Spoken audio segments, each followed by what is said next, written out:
is a vast country of mostly desert, but its isolated oasis towns and the fertile valley along the world's longest river are home to a quarter of the population of the Arab world and one of the oldest civilizations on Earth.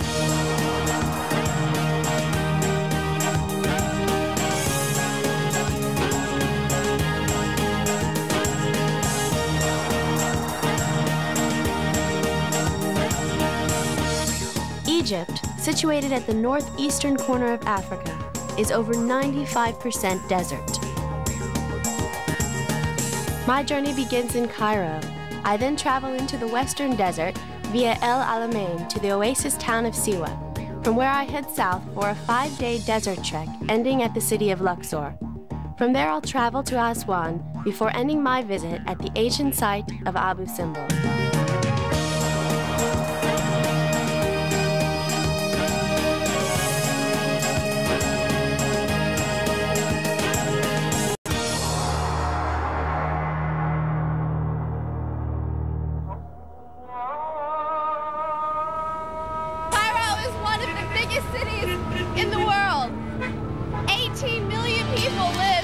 Sprawling capital.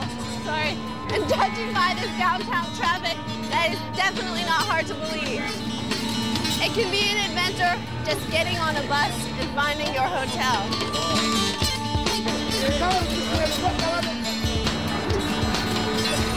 Yeah.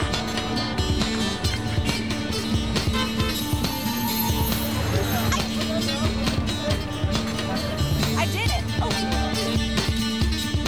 The average bus journey costs only a few cents, but they are so packed it can get a bit uncomfortable.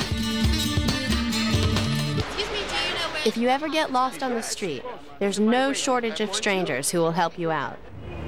When I told one of my friends I was coming to Egypt, he said that the Egyptian people are some of the friendliest he's met in the world. That's true. All Egyptians here are very hospitality people. Very, very nice, very friendly, you know. They doesn't hurt any tourists. They want to make good friendship, good relation with outside people. So it's true, you will have a very good, fun, great time here, and I'm sure of that. Okay? Thank you very much. Any more? Nope, I'm perfect. Really? No, I'm great. I wish you a nice trip in Egypt. Thank you. Bye-bye. Bye-bye.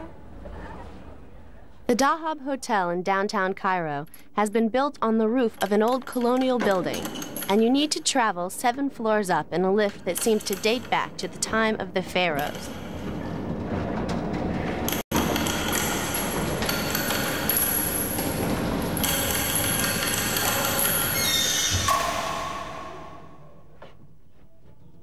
Hi. Hi, I think. Do you have any available rooms? Yeah, you want a share room or a double? Share a room, preferably with a woman. Okay, Muhammad will show you. Thank you. This is a nice place you have. Yeah, we just opened like 10 months ago. We just like, you are there, by the way, that's like internet. You have the internet? Yeah. One of the only places in town with that luxury, I bet. Yeah. That's like a chill room. 4 people. How much is it a night? £10 per person. £10, that's about $3.50. Yeah. By the way, that's a shower. We have hot water, cold water, 24 hours. It's a big city and it's pretty fast-paced. It's good for a couple of days. Maybe you can see the pyramids. There's sort of like areas around here where you can go bargaining and get good deals. And so they will bargain with you? Oh yeah, they bargain with you, all right. Oh yeah? No doubt about that. Time to head south from the modern city center to Old Cairo. This is one of the 5 original gates of the city, and it leads to one of the oldest streets in Cairo, which Nadia here is going to show me, the famous bazaar of Khan el-Khalili. Did I say that right? Right. Khan el-Khalili is one of the biggest bazaars in the Middle East, and it's been doing business since the Middle Ages.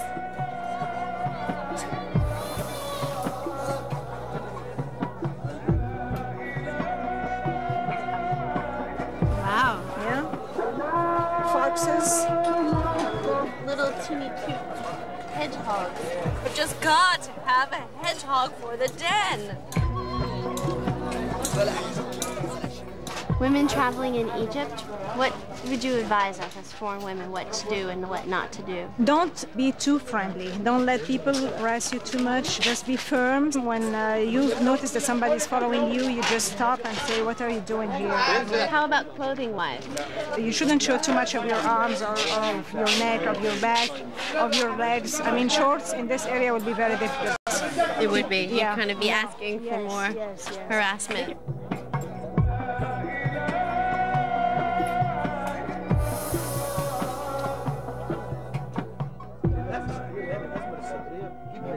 I'm in the doctor's waiting room right now. Believe it or not, this is Egyptian herbologist, I guess. Is that right? Yes, that's right. This gentleman is a herbologist, and the man in the tan coat is not feeling well. What do you have, a fever?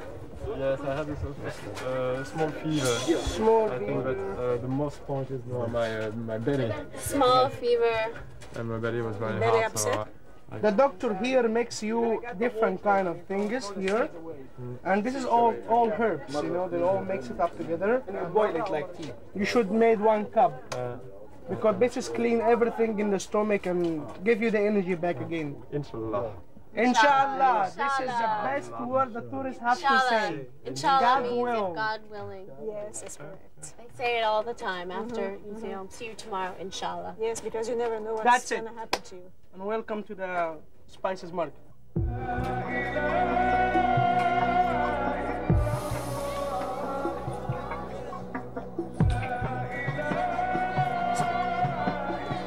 A lot of the local goods are made in the tiny workshops hidden in the maze of the bazaar.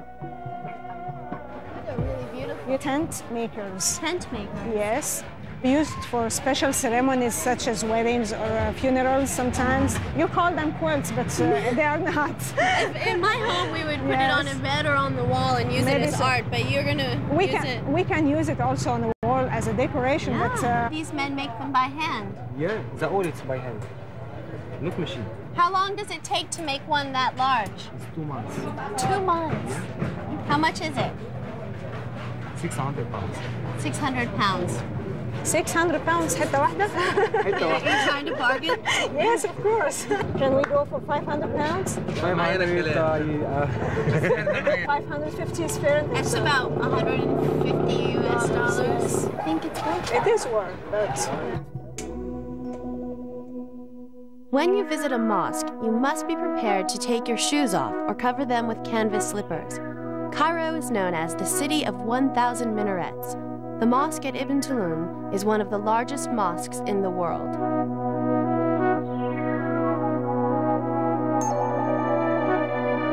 According to legend, this is where Noah's Ark first came to rest and where Moses later confronted the Pharaoh's magicians. But in the 9th century AD, Governor Ahmed ibn Tulun made this an Islamic site by building this massive mosque.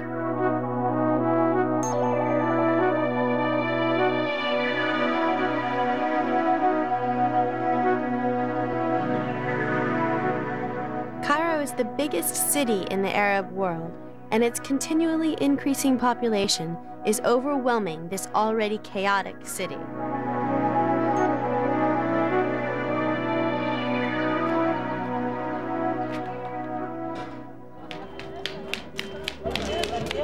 Egyptian cafe society is traditionally men only, but apparently it is okay for Western women. I thought I'd check it out. Can I sit anywhere or? Of course, welcome. Of course, sit with you. Sit here. You can sit here. Thank you. You're welcome. What's going on? Are we just playing and smoking? Yeah. What's your name? Megan, what's Megan. your name? My name is Tamer. Tamer, nice Tamer. I'm sorry. Nice to meet you. My name is Ash. Nice to meet you. Do you know how to play bagam? I played it a long time ago when I was a child, but not for a while. Not trying. Do you want to try? Yeah, of course I want to learn. Okay, come We're on. just gonna hang out now. Okay. You gotta try that style. You're gonna try it. Stroke. No. Let me. No, you're gonna stroke like that. Oh See? no! You just kind of Just try hopped it over. Just try it like that. Okay, just try. With finger. Okay. Here. Hold it like this. Okay. Okay, you've got Double. double That's three. good. Double That's three. good. Double three. Yeah. Any double number means you will play this number for 4 times. Double three. No, you are cheating. Of course. And what about smoking shisha? Have you tried before to smoke? Okay, I'm not a smoker, but when in Egypt, you know, You want to try? do it the Egyptian. Okay, just go. I'll try. Okay. And I guarantee you will like it. All right, everybody. Okay. The Egyptian used like to smoke it many times a week. Okay, I'm gonna go for this. I'm gonna watch it bubble. It's kind of like a childhood.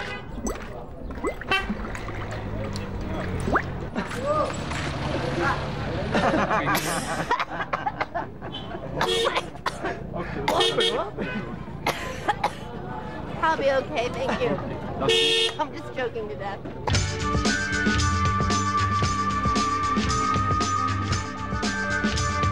No one comes to Cairo without visiting its most famous landmark, the pyramids. Assalamu alaikum. Situated at Giza, just outside the city. A cab there costs about $7. Nope, the police are no good. We'll keep that just between us. The horns here are outrageous. Always beep, beep, beep, for no reason, apparently. Like beep, beep means hello. One beep, get out of my way. Hello. No, that's hello too. Haha. I speak Egyptian cab driver. Oh, she's walking down the street. Hi. We almost hit a cat. Oh, we like his shirt.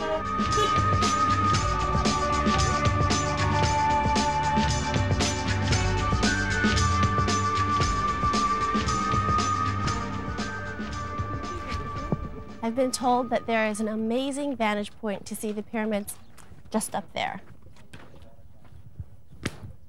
Ugh. This cemetery down here is still in use after all these years. Okay, I'm almost there. I'm incredibly excited. And just check this out. I mean, you've got people on horseback, could be camels, I can't really see that far, but just my imagination says, dun, dun. Looking out over the desert, come around, whoosh, God.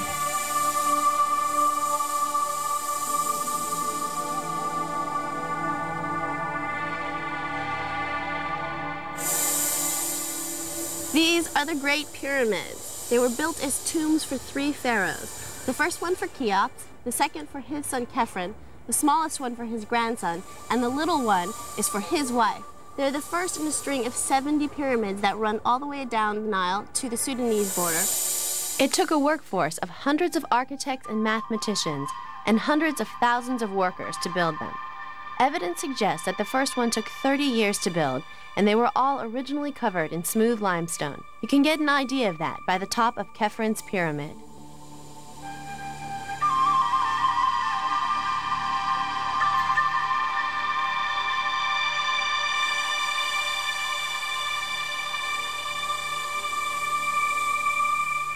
Each building block weighs 2.5 tons, and there are over 2.5 million in each pyramid. Legend has it that the Sphinx was carved from leftover rock and that it resembles the pharaoh Khephren. Over the centuries, it has lost its nose and beard. Part of the beard now resides in the British Museum.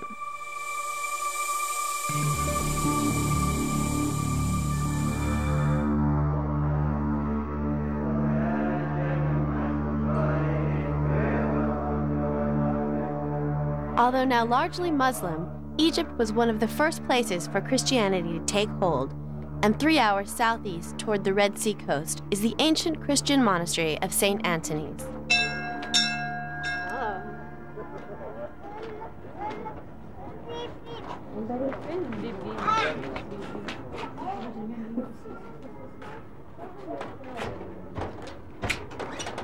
Like the wizard. Hello? My name is Father Isaac. Is it your first time here to learn the monastery? It is. Yeah? It is. Very good. So how long has this monastery been here? St. Anthony came to this area around year 280. He spent almost 20 years by himself here. St. Anthony lived in a cave. Maybe it's hard to see it from here, but it's up in the mountain, up the hill over there. Yeah. Okay, please come in. Wow. To the fortress. So a lot of people started to gather around St. Anthony in here, and this is how the monasticism started here, and then monasteries. Tradition for all monasteries began here in Egypt. It's considered to be the oldest monastery in the whole world. When the monastery used to be attacked by Bedouins who live in the desert, monks used to go and hide themselves inside the fortress. See this chain here? They pull it, and the small bridge will fit in the wall, and that's it. And then the building is sealed. Exactly.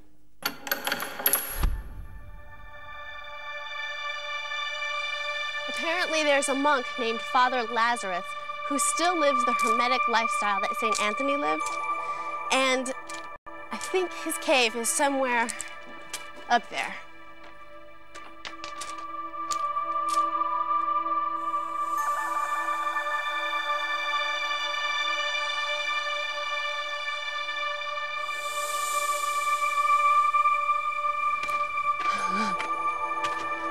I thought I was almost there, but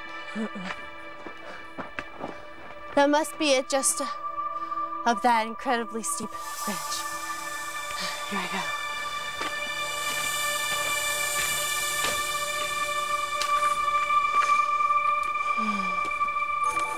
Yelling me.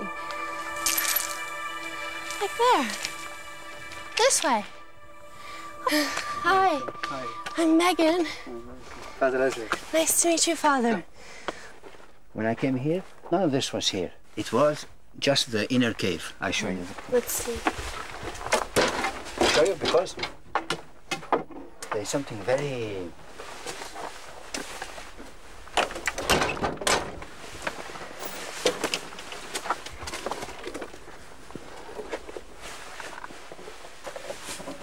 You can see from the door, okay? Okay. Because women not allowed. I will, no way. Okay. Oh, wow. You see? Why do hermits choose places like this? Why choose the mountain like this? Because prayer doesn't evaporate on the breath. You know, when you're in the world, you hear people say, oh, Jesus, they take the name of the Lord in vain. But when you say it with love, oh, Jesus, Jesus, when you call him, it comes to the place where you are. And I have called him many times. This place, St. Anthony called him many times. This mountain is saturated with prayer. How did you decide to live this life? For me, it was very strange, because I was not Christian. I was living in Australia. I was a lecturer in a university in literature, philosophy. And I was atheist, actually. I was teaching atheism. I was teaching against God. And then my mother died. She died a very painful death, cancer. I spoke to the nurse who took care of her. And she told me that twice she went into the room. My mother was looking at the ceiling. She said the Lord came and he said to me, you have to bear the pain now to purify you. When it's too much, I will come and take it and carry it for you. Through the death of my mother, I learned that suffering was purifying. When I came here, it came to me that I will not leave this place.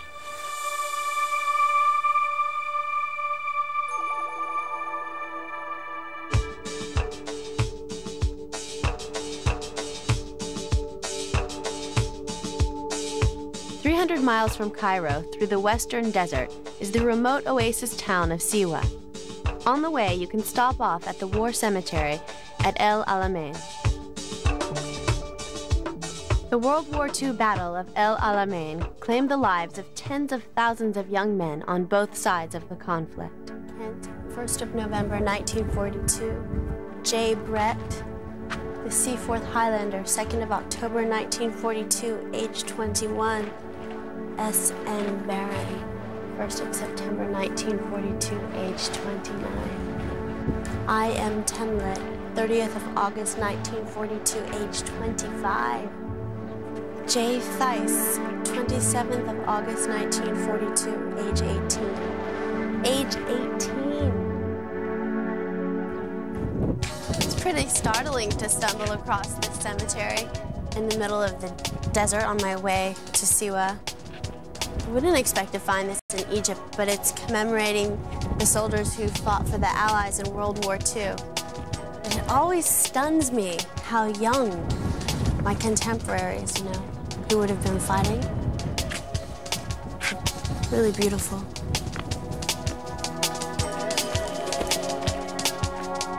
This 11-hour trip from Cairo ends at the oasis town of Siwa, close to the Libyan border. It has just 15,000 inhabitants who are mostly Berber and have their own language and traditions distinct from the rest of Egypt.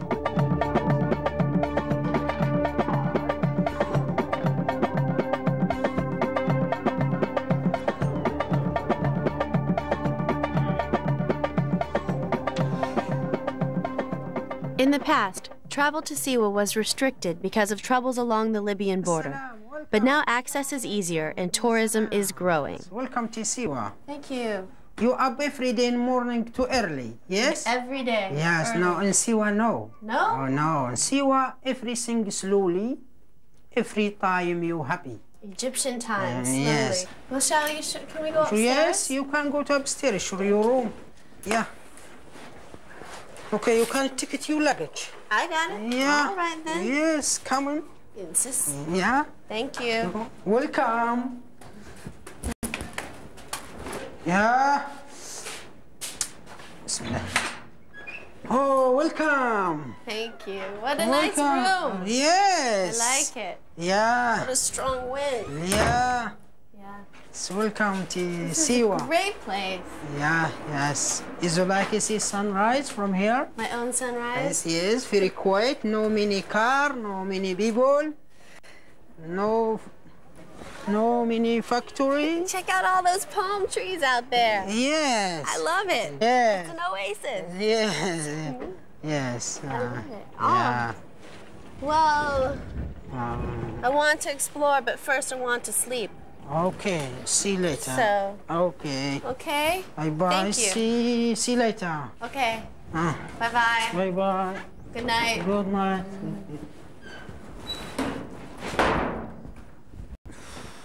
Now I can sleep.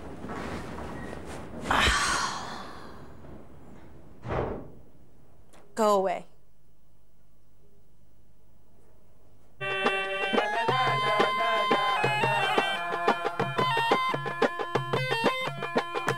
The town center is dominated by the crumbling remains of the 13th century fortress of Shali. At one time, the fortress protected the Siwans from desert raiders.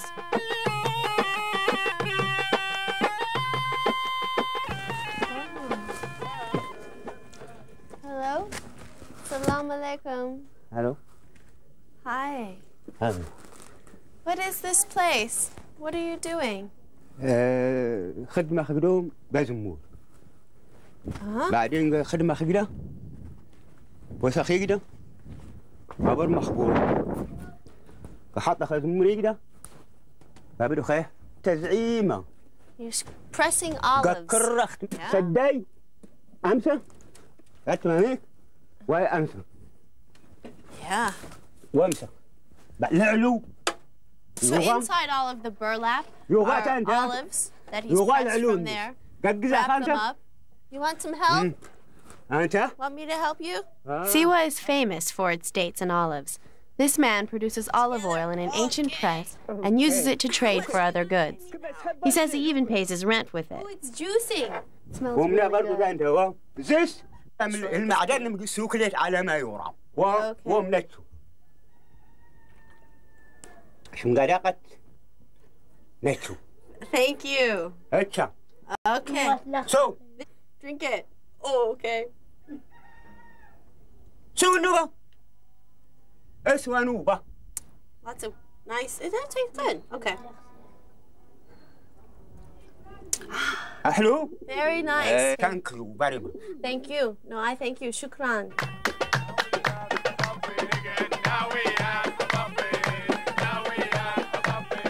Being an outsider, I'm allowed into a Siwan stag celebration. Most Siwan women are married by the age of 16 and men by the age of 25.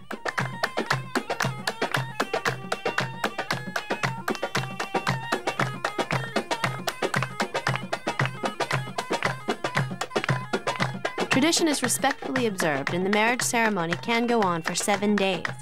However, divorce is surprisingly common and it's rare for a husband and wife to spend all their lives together.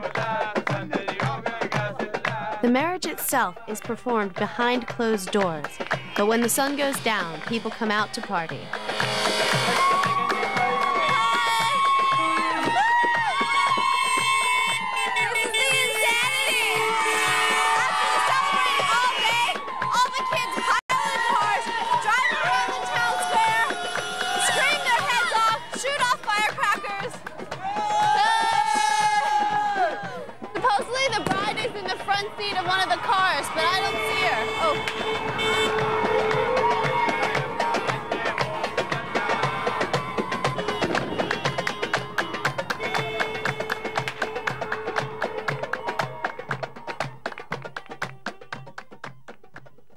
The Western Desert covers 2/3 of Egypt and is one of the most arid regions in the world. I'm heading for Luxor on a 5-day desert trek, stopping off at the oasis town of Bahariya and the ruins at Bagawat.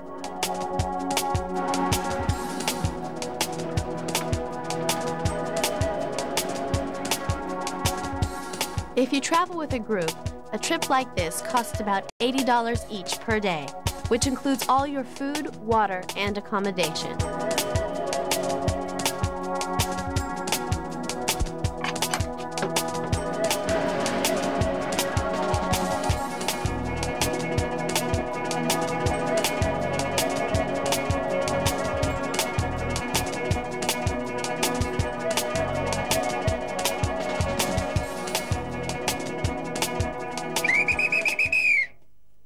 Any traveler who arrives in Bahariya is personally greeted by the mayor. It's also a good place to clean out the dust and overhaul the trucks. Hello, welcome my friend. Thank you.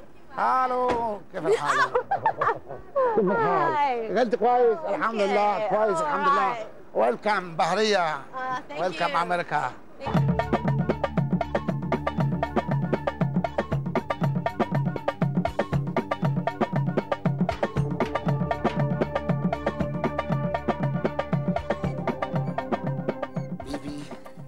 Hani and Subua and house Bayumi. I've got Subua on in-house. In-house, yes. Bayumi. For a baby. For Bahim. Subua is usually done for a baby. And whose baby today? The son of his grandfather. The son of his son. Okay. The son of his son. Okay. Okay, and house Bayumi. Okay. Okay. Okay. Okay, shoes. Congratulations. Asra.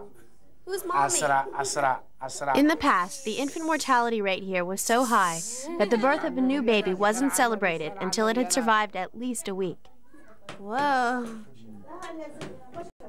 I really hate being rude, but I've been really sick today, so holding back, not eating. Trying to get them to eat anyway, but they're being very polite. Dig in! What is on her head right here? On the head, usually it's against the evil eye, but these people are very superstitious, you know. So they put a hand on the head or on the chest to resist the evil eye. They're protected. Protected. It is. She's protected. Yeah. That's one way to travel. He's cute. The ceremony is called a Subua, which is Arabic for 1 week, and it involves the baby being repeatedly told to obey its father and mother.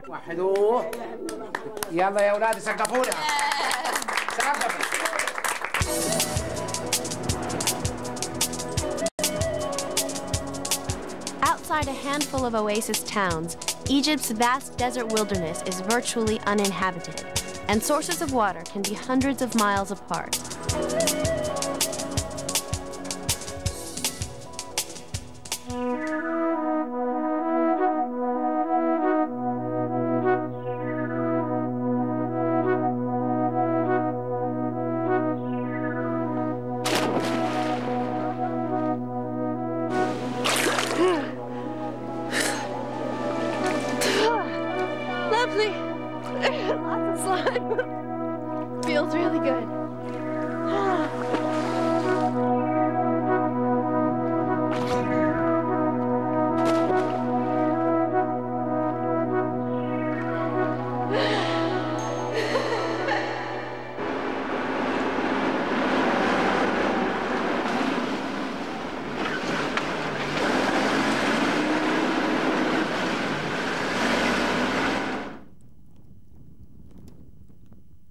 As night falls, you realize how far you are from the nearest hotel.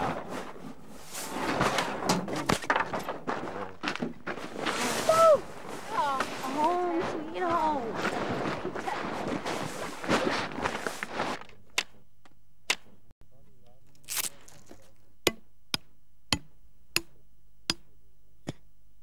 We will have a nice, delicious plate tonight. I think so too. It looks I love God. Supper is a truly Egyptian dish made by adding fried garlic and chicken stock to a slimy green leaf plant called mohoria. شفت اللي يقول مكرونه مكرونه دي ملوخيه ملوخيه مكرونه مكرونه ملوخيه ملوخيه. I can't really describe what this tastes like. Tastes very fresh. Very fresh. I like it. I like it a lot. I like it a lot. I like it very much. احنا ننشفها بعد ما تطلع من الغيط كل شويه تاخديهم Big معاكي success. إنجليزي. This is a huge success.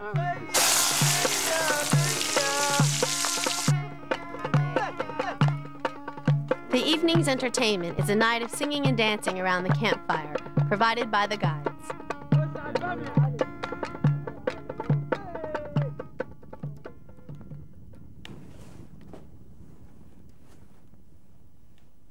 Good night, John boy.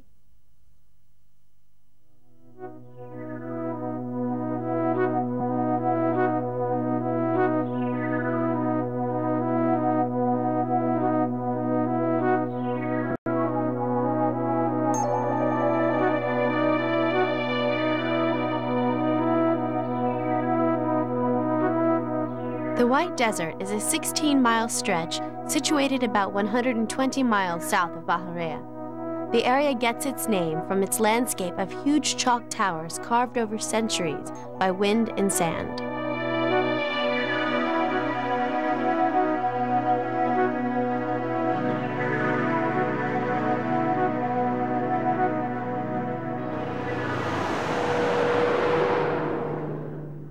Next, we traveled southeast into the Karga Depression. It lies at the eastern edge of the Western Desert.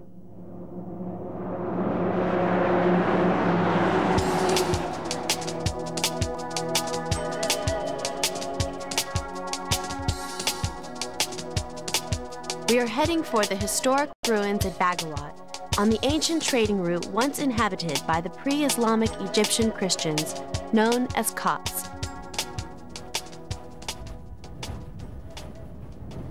Just outside of Bagawat, there are 263 Coptic tombs that date back 1,800 years. The tombs are also referred to as chapels, and some of them have their doors locked because there are murals painted inside. It is not hard to find someone who will happily act as your guide and show you some of the biblical scenes depicted. Adam and Eva. Here's Adam. Adam and Eva. Oh, you can see the the Schlange. You can see the serpent. Schlange. Schlange is serpent. Yes, Sabana. Yeah. Ark Noé. Noah's Ark. Yes. Tomb 7 meters. So this is the tomb. Yes, tomb. 7 meters. 7 meters. You going down there? Yes. All right. Have a nice time. 1, 2. Okay. Are you serious? All right. 2 chapel. 1 man, 1 woman. 1 man and 1 woman. Yes. And box. Wow. That's pretty cool. Tomb exploration here can sometimes be a bizarre experience, especially when you're presented with some unusual remains. Show me the fox. You want me to grab it? Okay. Box. Oh, wow. That's pretty amazing. A little bit. It still has some fur on it. On its ears. No problem. ما فيش مشكلة. ما فيش مشكلة means... ما فيش مشكلة. No problem. ما فيش مشكلة. No problem. توم 7 متر. No مشكلة. Okay? Okay. Thank you. Very much. Thank you very much.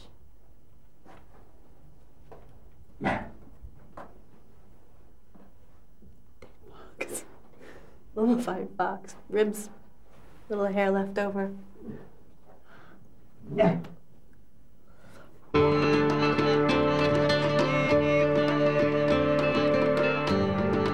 We are on the final leg of our journey to Luxor and plan to go some of the way off-road. At different points in the depressions of the Western Desert, you will find long parallel lines of sand dunes. They can be up to 400 miles in length and sometimes prove impassable for cars.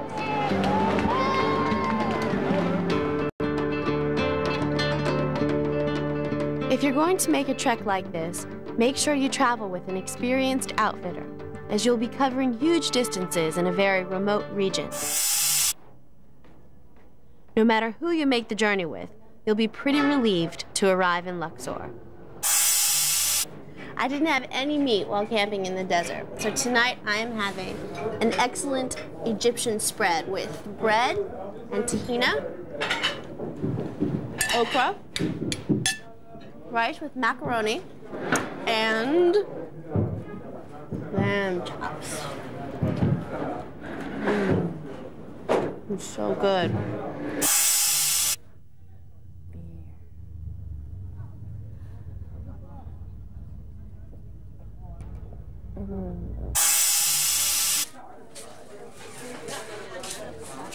Hello. Assalamu alaikum. May I have a 30-pound card, please? 30-pound phone card, which is about $8. Let's see how long it lasts. Hi, Mom. How are you? I know. It's been a while. I know. I wish you were here, too. Okay, well, my card is almost gone. Okay. Bye. Aww. It's just so harsh.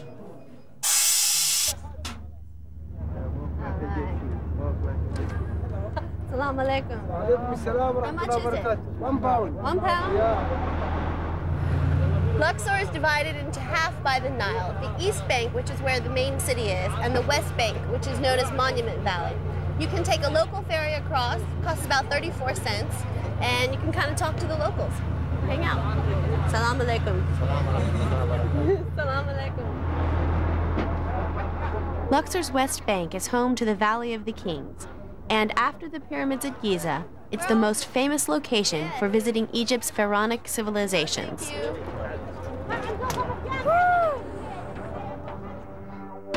The West Bank covers a wide area, and the best way to get around is to rent a bike. It should cost you no more than a couple of dollars for the day. The front wheel goes like this. The seat keeps moving back and forth like this.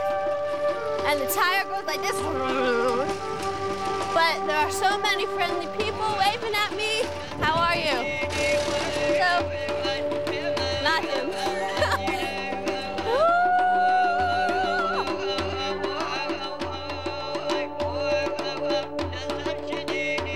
Just ahead is Hatshepsut's temple. She was queen and pharaoh of Egypt and a very formidable woman, the only woman to be called pharaoh, and she managed this by claiming divine birth and dressing like a man. It's also the site of the Shiite massacre of 50 people, which cast a shadow over Egypt's tourist trade and rocked the Egyptian economy. But as you can see, the tourists have returned.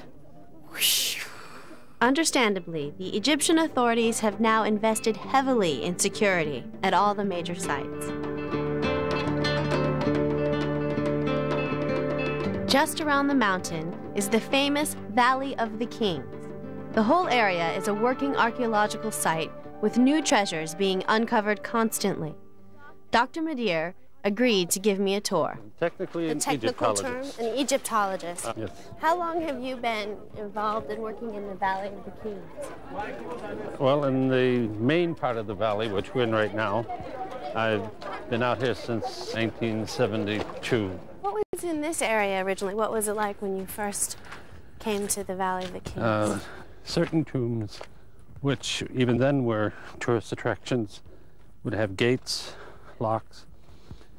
But many of the other tombs were basically open, and so one could just crawl into any opening you could. The early tombs were hidden in little crevices, and they were meant to be hidden. The hope was that life would continue only in an even greater grander style in the next world. And that's why you'll get grave goods, pottery, toilet articles, foodstuffs buried with the deceased. This practice culminates at the Tutankhamun tomb, where you find virtually anything and everything the king may have had or owned at one time buried with him. This was taking it with you to the max. Up this flight of stairs is the tomb of Thutmose III, tomb number 34, one of the early tombs in the valley. All right, shall we? Ready? Let's go.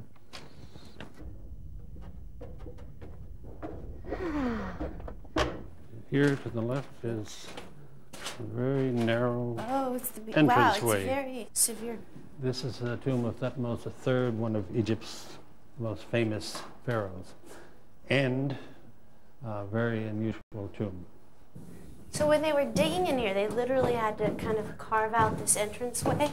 Yes, all cut from solid rock, and of course, without modern tools and modern lighting. No, it gets warmer and warmer the more you descend into here. Wow. Now, this is not the burial chamber yet, wow.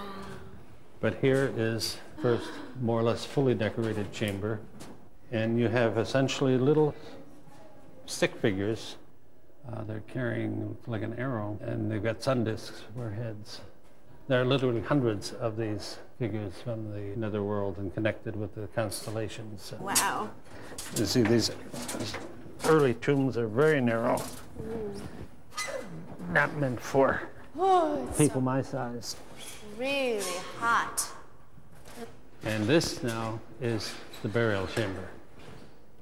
Here you have a series of scenes and texts from what is in the next world. And what these consist of are descriptions of the dead king's journey through the night. Each hour of the night, the king is going through different sections of the underworld, each separated by gates and with a variety of these creatures, demons, whatever you want to call them. Here you have two sets of eyes. They are also on the side of the sarcophagus. And what do they symbolize? Anything in particular? They symbolize, in a sense, completeness, but in a sense, they magically give the occupant of the sarcophagus or coffin a way to look out. So this is where he was buried then? This is his original burial spot. This is it. It looks like there's a hand inside, a vertical hand. Can you see that? That's the goddess Nut. She is protecting. What's going on? What are they saying in all of the different... Will you read that for me? Can you? I'll try it. This is really easy. The good God, Lord of the two lands, Upper and Lower Egypt. We don't know exactly how it sounds, but how we would pronounce it now would be Nechenefer, Nebtawi, Nebyuchet, Yisubiti, Menkepera, Ma'acheru,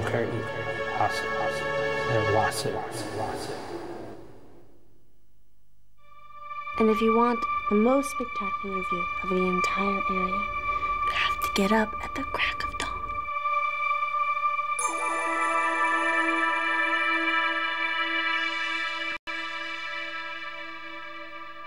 Well worth getting up at 4:30 in the morning. Part of me is fixated on the fact that I'm actually in a hot air balloon. And the other part realizes it's flying over the Valley of the Kings. Oh, there, This is Ramses II. Yeah. We call it Ramesium. Ramesium. Wadi of Nobles. The Valley of Nobles? Yeah, this is Valley one. of the Nobles. Hatshepsut. Ah, over there.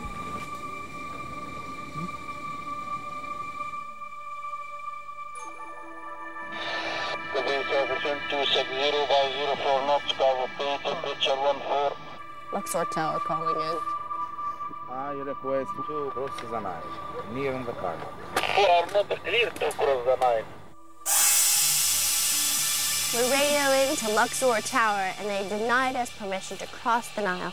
But we're all trying to encourage our fine captain to go the distance. Because that's pretty exciting. I cross the Nile near in the car. Drive very hard, I land before the cross. Okay, thank you very much indeed. I just can't believe I'm flying across the Nile.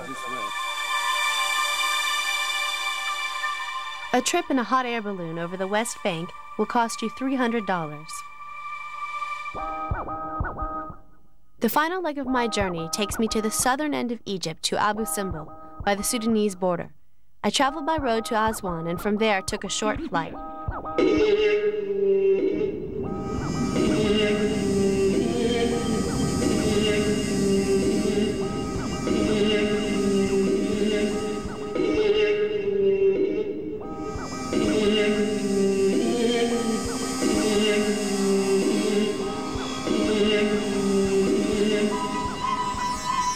Abu Simbel is the site of the most southerly, and some say the most dramatic, of the Egyptian antiquities. Over 3,000 years ago, Ramses II had his sun temple built at Abu Simbel. He built it here for two reasons. The first was to impress upon the Nubians his strength and divinity. And the second is because 40 kilometers that way is the Sudanese border. So if you're coming from Africa, the first thing you're met by are 4 massive statues of him staring down at you. The 4 statues of Ramses II are over 65 feet tall.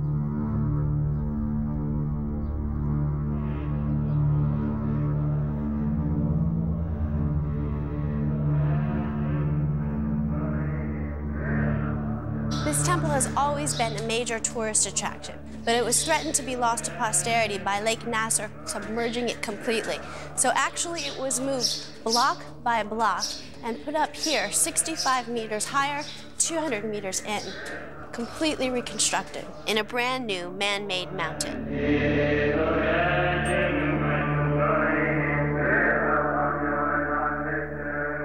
I've been told that the way to see just how real this mountain really is just in here.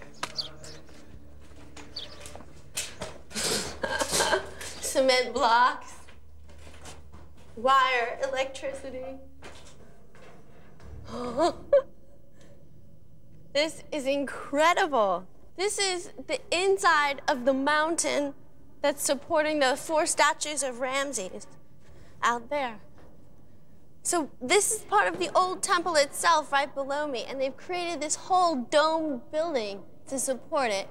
But the outside looks like a mountain. You hear that echo? Woo! Hello? Woo!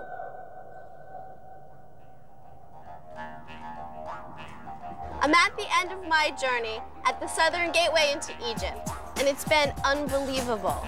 Egypt to me before I came was a bit of an incomprehensible history lesson, full of pharaohs and tombs and pyramids, things that seem more legendary than real. But now I've been there. I've stood at the foot of the Great Pyramids. I've been out to the desert, which was once an ocean, and I've been met by really wonderful and hospitable people. And I leave here still in awe of it all.